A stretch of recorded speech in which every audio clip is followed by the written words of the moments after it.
Hey there, everybody. It's me again, and we are moving to part two of this little bowl repair here. If you saw part one, um, you saw me put on the Milliput. It's nice and hard now. It's been over 24 hours, and we're going to move on to whoops. There we go. Move on to the next part, which of course is sanding this down and shaping it, and then we'll be going from there. Let me just take a second. If you like this video, find it interesting, anything at all you could use, please press like and or subscribe and hit the little bell for notifications, and then that way you'll know when the next one comes up. So how are we going to shape our Milliput? We're going to use abrasives in order to do it, and we're going to use a couple of different kinds of abrasives. Now, you can use what are called needle files, and these are just very small files. Here, I'll pull them up here so you can see them.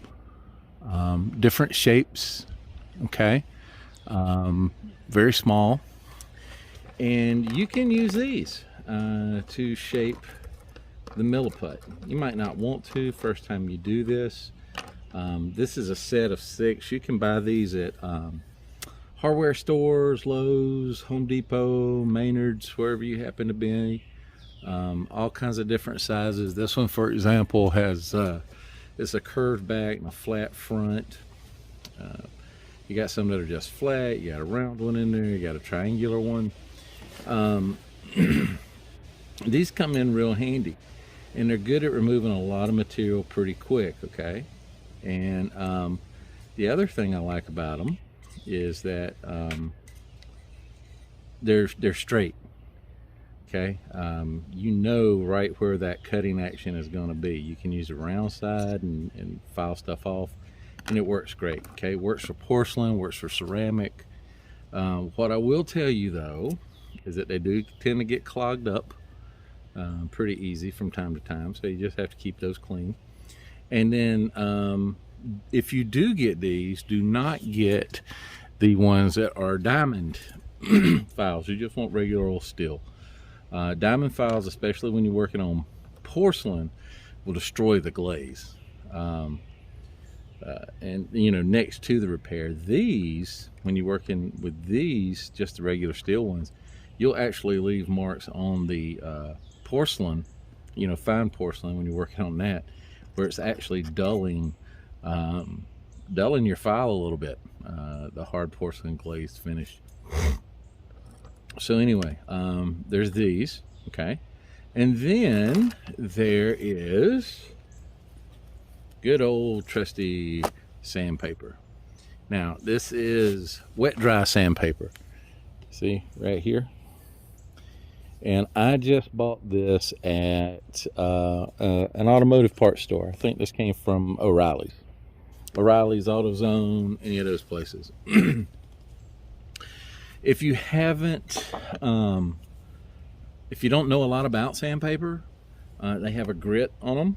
Okay, this is wet dry. It can be used wet, can be used dry. You can use it either way when you're doing ceramics. I'll talk about that. And it has a grit size on it.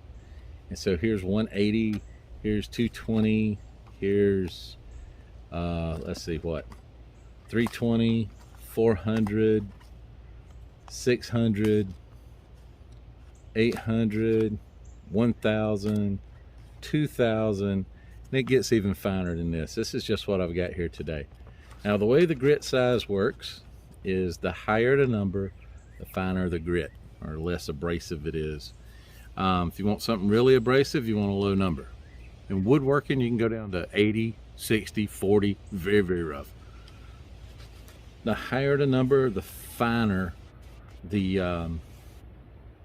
finer the surface, the less abrasive it is. Let's put it that way. But anyway, that's how it works. I tell people a way to remember it is, think of it as grains per square inch.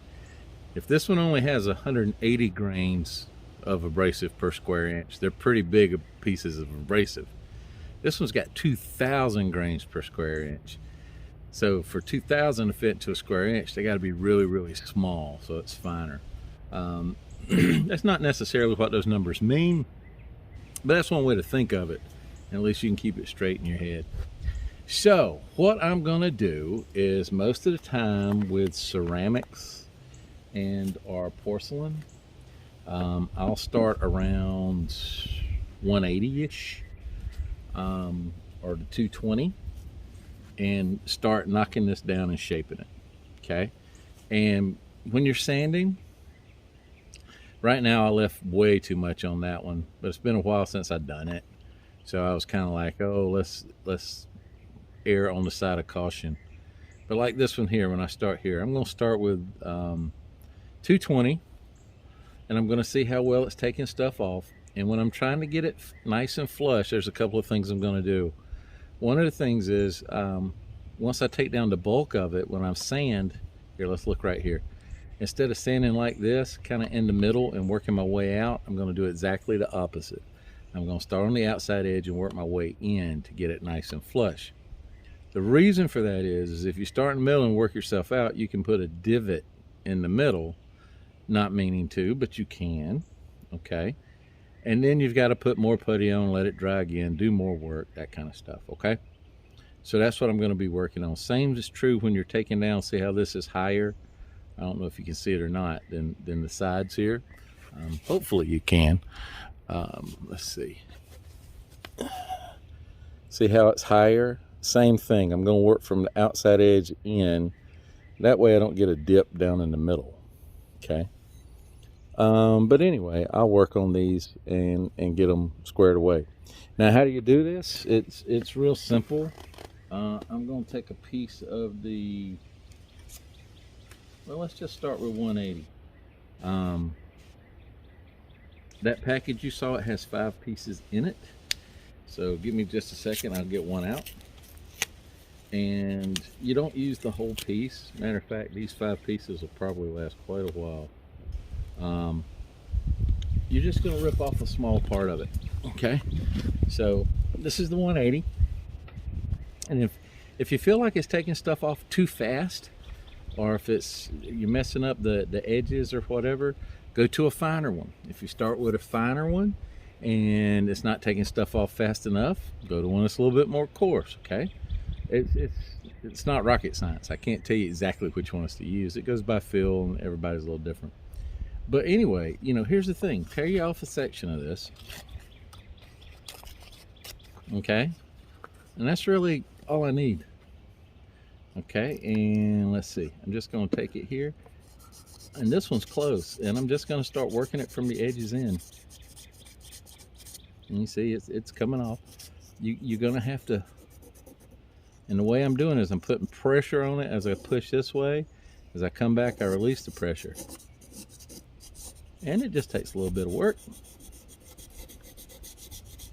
And run my finger across it, see where I'm at. A good way to tell is if you're done, close your eyes, run your finger across it.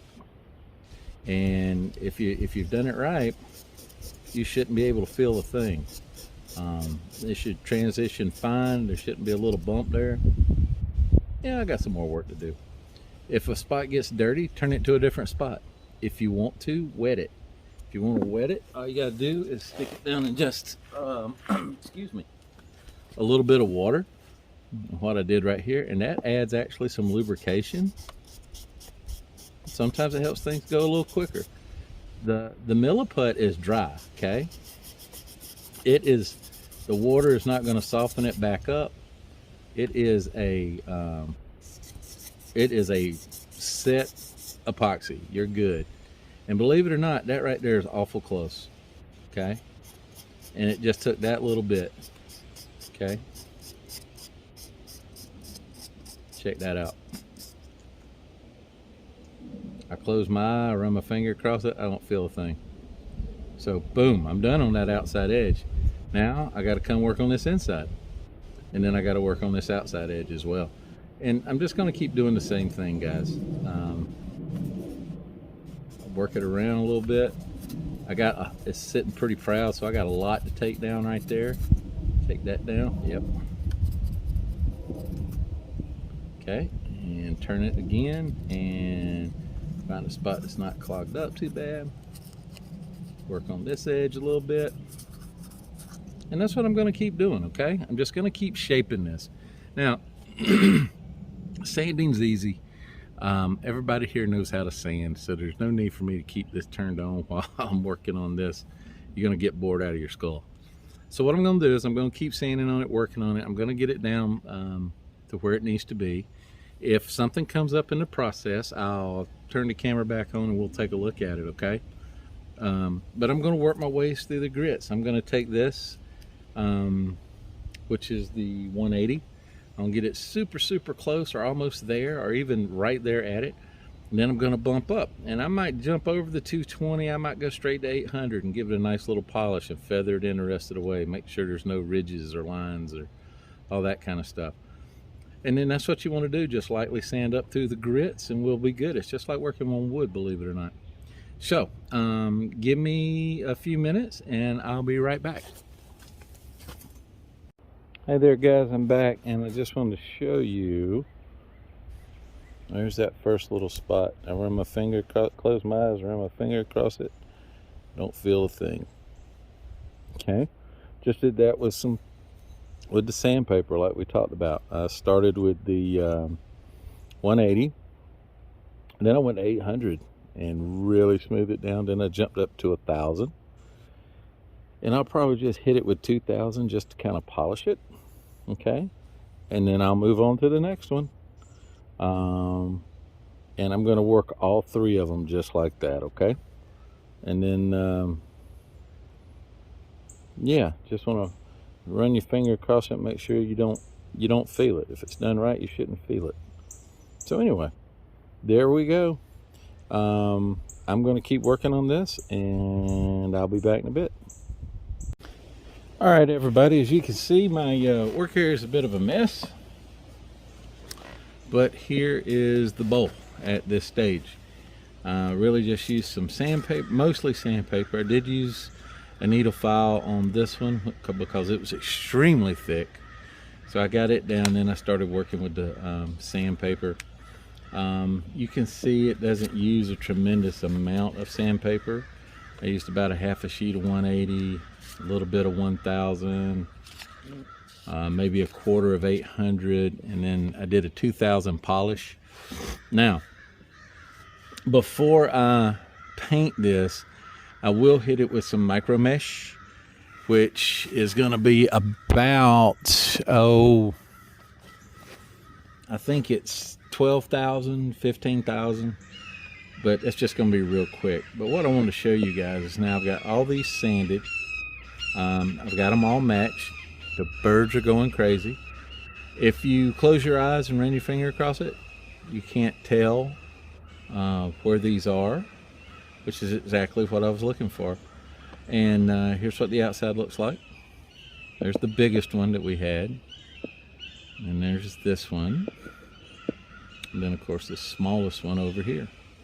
And so at this point, believe it or not, now you can see some hazing right here around it where I was sanding. Yeah, sure. But when we put cold glaze back on that, it's going to take care of everything. And when we paint it, we can make sure that all the color's still there and all that kind of good stuff. Now, if we were doing a museum restoration, this is where we would stop.